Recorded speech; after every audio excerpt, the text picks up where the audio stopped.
अस्सलाम वालेकुम। आज के प्रोग्राम में आगाज़ में मैं चाहूँगा कि कुछ जो सोशो इकनॉमिक इश्यूज़ हैं उसको थोड़ा सा हाईलाइट करूँ, फिर हम पॉलिटिकल इश्यूज़ की तरफ आएंगे। फ्री आटा या सस्ता आटा बांटने का सिलसिला जो है वो लोगों की जान भी ले रहा है और उनकी इज़्ज़त भी ले रहा है। लोग कतारों में घंटे खड़े होकर रुसवा हो रहे हैं और शायद ये कोई बहुत एफिशिएंट मॉडल नहीं है। आप बेनज़ीर इनकम सपोर्ट प्रोग्राम का जो एक आपके पास डेटाबेस मौजूद है, काफ़ी अच्छी वो डेटाबेस है, उसमें मज़ीद काम किया जा सकता है, उसको एक्सपेंड किया जा सकता है, उसमें मज़ीद लोगों को डालना है, मज़ीद को डाला जा सकता है। बाकायदा उसका एक साइंटिफिक तरीक़ाकार है। उसके अंदर कैश डिस्ट्रीब्यूशन में इजाफ़ा करने की ज़रूरत है। अगर आप पहले 4 दे रहे हैं तो आप उसको 8 दे दें, 10 दे दें, लेकिन वो बहुत एफिशिएंट तरीक़ाकार है। जो रेसिपिएंट है उसका, वो अपनी मर्ज़ी से जहाँ से चाहे वो आटा ख़रीद ले, इज़्ज़त के साथ जाए, दुकानदार को पैसे दे। आटा लेना है या दाल लेनी है, ये उसकी स्वाबदीद हो।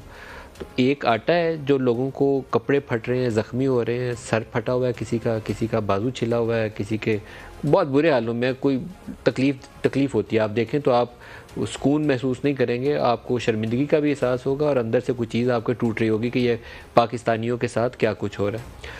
तो दूसरा एक जो हुकूमत ने ऐलान किया कि हम सस्ता पेट्रोल देंगे, मोटरसाइकिल को भी देंगे, रिक्शा को भी देंगे और जो छोटी गाड़ियाँ उनको भी देंगे। शायद इससे बुरी प्रपोज़ल और कोई हो नहीं सकती। हुकूमत के लोग तो सियासी लोग हैं, उन्होंने अपने सियासी मकासद देखने, लेकिन आप उसका भी एफिशिएंट मॉडल यही है कि आप बेनज़ीर इनकम सपोर्ट प्रोग्राम की जो डेटाबेस है उसको इस्तेमाल करें। वहाँ किसी के पास अगर बाइक मौजूद है तो उसी को आप कैश ट्रांसफ़र कर दें, 1000 रुपया दे दें उसको कि पेट्रोल डलवाने के लिए आपको हम सब्सिडी दे रहे हैं। लेकिन ये तरीका कि हम 50 रुपये कम देंगे, 100 रुपया कम देंगे, मोटरसाइकिल वाले को देंगे और उसको देंगे, कोई दुरुस्त तरीक़ाकार इसके ऊपर है नहीं। इनएफिशिएंट मॉडल हो जाएगा ये। और एफिशिएंट मॉडल वही है कि आप जो मोस्ट डिज़र्विंग, सबसे ज़्यादा मुस्तहिक़ ख़ानदान है, उस तक आपके पास एक तरीक़ाकार के तहत आपने वो लोगों की तयन कर लिया है कि पाकिस्तान के किस हिस्से में कौन से लोग जो सबसे ज़्यादा मुस्तहिक़ हैं और उन्हें हमें ये कैश ट्रांसफ़र करनी है, उसी को आप बढ़ाएँ ताकि इसके अंदर लीकेजेस के चांसेस कम से कम हो। आप सस्ते बाज़ार में लगाएं, उससे भी लीकेजेस हैं। यूटिलिटी स्टोर्स के ज़रिए जो हम कोशिश करती है हुकूमत के इंटरवेंशन करेंगे, यहाँ चीनी, दाल, आटा सस्ते दामों लोगों को मिले। बड़ी चोरी का ज़रिया यूटिलिटी स्टोर्स हैं। माज़रत के साथ मैं किसी के ऊपर इल्ज़ाम तराशी नहीं करना चाहता, लेकिन पाकिस्तानी मॉडल के अंदर ये चीज़ें अच्छे तरीके से नहीं चल रही। तो 100 रुपया बराह रास्त देना हो सकता है कि 90% मोर एफिशिएंट हो, और 100 रुपया थ्रू यूटिलिटी स्टोर्स, सस्ते पेट्रोल, सस्ते आटे के ज़रिए देना, वो हो सकता है 50% चोरी और 50% जाए। तो जो बेहतर मॉडल है उसको अपनाना चाहिए, दूसरे को नहीं अपनाना चाहिए। पॉलिटिकल इश्यूज़ की तरफ आ जाएँ तो आज इमरान खान की अदालतों के अंदर पेशी थी और मुझे इस कदर वो देख के खौफ भी आया और अफसोस भी हुआ कि हम पाकिस्तान को किस नहज के ऊपर ले हैं। इमरान खान जब पेश हो रहे हैं तो आपको बहुत सारी शील्ड नज़र आ रही होंगी स्क्रीन के ऊपर, इर्द गिर्द सिक्योरिटी वाले, पुलिस वाले उनको हिसार में ला के, और सर के ऊपर भी उसके शील्ड रखी हुई है कि कहीं से उसको साइड से आके कोई फायर ना कर दे। इस कदर अगर थ्रेट मौजूद है इमरान खान को, तो आपको 100 FIRs उसके ऊपर काटने की ज़रूरत क्या है? बड़े सवालात हैं इसके ऊपर, क्योंकि अरशद शरीफ के मामले में भी जो मल्टीपल FIRs थी, मामला वहाँ से शुरू हुआ था और वो सिर्फ अरशद शरीफ तक नहीं रुका। इमरान रियाज का मामला आया तो उस पर मल्टीपल FIRs हो गई, 10-20 और जर्नलिस्टों के ऊपर हो गई।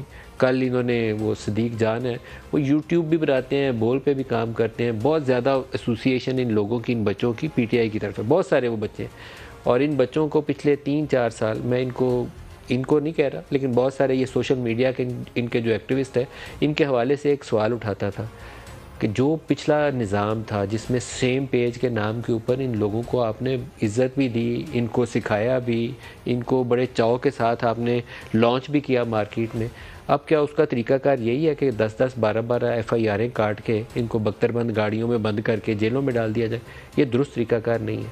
और दोबारा इमरान की सिक्योरिटी के ऊपर आऊँगा। इमरान की सिक्योरिटी के ऊपर ये अगर खदशात हैं तो बेहुदा किस्म की FIRs नहीं कटनी चाहिए। संजीदा किस्म के मामलात हैं, उसको आप इन्वेस्टिगेट करें और जहाँ पर वीडियो एविडेंस की गुंजाइश मौजूद है, वीडियो एविडेंस लें और फिर इसको आगे बढ़ाएं।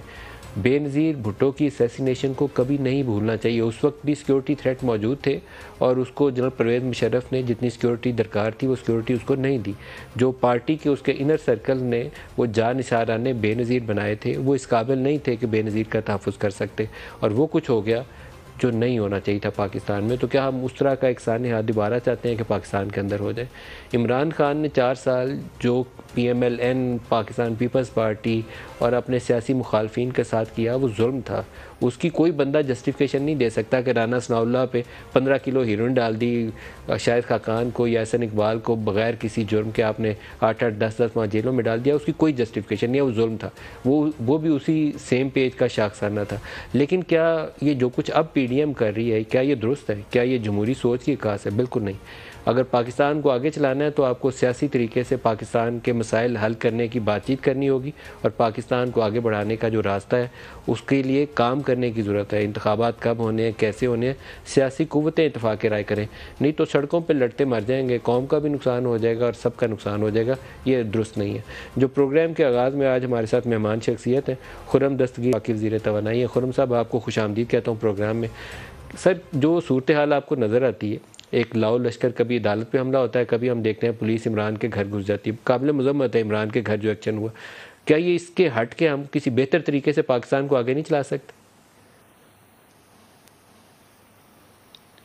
जी बिल्कुल चला सकते हैं, लेकिन उस बेहतर तरीके से चलाने में फिर जो इमरानी डंडा बरदार जत्थे हैं जिन्हें हम 9 साल से बर्दाश्त कर रहे हैं, आपके नाजरीन को याद कराना जरूरी है कि 2014 में ऐसे ही डंडा बरदार जत्थों ने दर्जनों इस्लामाबाद पुलिस के एहलकारों को जदोकोब किया था और इन्हीं डंडों का इस्तेमाल करते हुए पाकिस्तान टेलीविजन पर भी कब्जा किया था।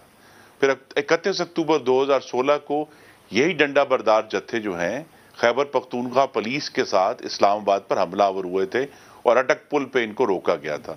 यही जत्थे और मुसल्ला जत्था जो था इमरान खान का, ये 22 मई 2022 को भी यहाँ हमलावर हुए थे और हमारे सामने है कि उसके क्या नतीजे निकले। यहाँ आग लगी, दरख्तों को जलाया गया, मेट्रो बस को तोड़ा गया और उसको उस पूरे स्टेशन को तबाह किया गया। और अब ये एक और तरीकेकार है।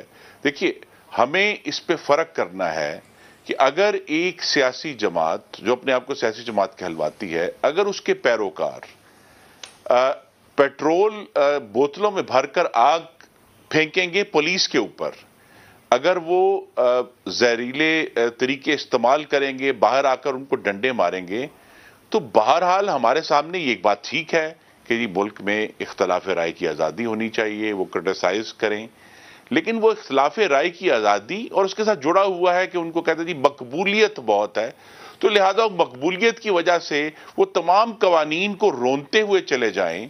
मसलन आपने अदालत में आज कहा कि जी वो अच्छे मनाजिर नहीं थे, मैं आपसे एग्री करता हूं अच्छे मनाजिर नहीं थे, लेकिन इमरान खान को खतरा जो है वो उस वजीर आजम से ज्यादा तो नहीं हो सकता जिसने ज़रबे अजब लड़ी थी। तो मोहम्मद नवाज शरीफ तो तमाम 2018 से पहले भी वो अदालतों में पेश हुए, कभी उन्होंने ये नहीं कहा कि जी मुझे खतरा है। आपने जितनी मिसालें मुझे दी, 2014 का धरना, हाँ 2014 का धरना, इस्लामाबाद की तरफ जब वो कहते थे इस्लामाबाद लॉकडाउन कर दूंगा, वो या 25 मई को जो कुछ हुआ, ये तमाम वो वाक़यात हैं जिसमें उनका सेम पेज का बड़ा दखल था। इस्टेब्लिशमेंट उनको बैक करती थी इस प्रोसेस के अंदर। फैज़ाबाद धरने में इस्टेब्लिशमेंट की बैकिंग मौजूद थी, 2014 वाले धरने के अंदर मौजूद थी। ये तमाम बातें हक़ाइक़ का हिस्सा हैं, लेकिन आप इनको क्यों दोहरा रहे हैं? आप वैसे ही काम करना चाहते हैं? मैं तो जस्टिफाई नहीं कर सकता उन एक्शन को इस्टेब्लिशमेंट की मदद से इस्लामाबाद के ऊपर चढ़ाई की जाए। नहीं, मैं सिर्फ ये कह रहा हूं कि डंडों का इस्तेमाल करके पुलिस को जख्मी करना सियासी मज़ाहमत नहीं है। मकबूलियत का दावा करके पाकिस्तान के कवानीन को रोंदना सियासी मज़ाहमत नहीं है, जिसे हम कहते हैं पॉलिटिकल स्पीच या पॉलिटिकल एक्सप्रेशन। वो एक्सप्रेशन जिसमें 58 पुलिस वाले जख्मी हो जाएं, उसको किसी भी तरह उसका दिफा नहीं किया जा सकता। ठीक है, आपने हमें कहा कि जी देखिए आपने FIR बड़ी कर दी, उसमें कुछ FIR ठीक है, उसमें कुछ पर एतराज भी हो सकता है, लेकिन एट द सेम टाइम अगर सियासी एक्सप्रेशन के नतीजे में आप पुलिस की गाड़ियां उठाकर नहर में फेंक देंगे, सरकारी अमला को नुकसान पहुंचाएंगे, तो ये इससे पहले ही, मैं एक और मिसाल, इससे पहले हमने सिर्फ ये काम TLP को 2021 में करते हुए देखा था, इमरान खान की हुकूमत थी, और तब टीएलपी ने 4 पुलिस वाले और 250 से ज्यादा जो है 4 पुलिस वाले शहीद किए थे और 258 ऐसे पुलिस वाले थे जिन्हें जख्मी किया था, और वो भी डंडे लेकर आए थे और उनकी भी जो है वो उस वक्त की हुकूमत जो है उनका सामना नहीं कर सकी थी। तो हमें ये ख्याल कि जी ये पॉलिटिकल एक्सप्रेशन जो है या मकबूलियत का जोम जो है वो हमें हर चीज की इजाजत दे देता है, मैं इसके ऊपर एतराज कर रहा हूं। बाकी इसके अलावा अगर पाकिस्तान की सियासी तारीख है वो बड़ी भयानक और तारीख है और उसमें बहुत सारी ऐसी बातें जिसका दिफा नहीं हो सकता।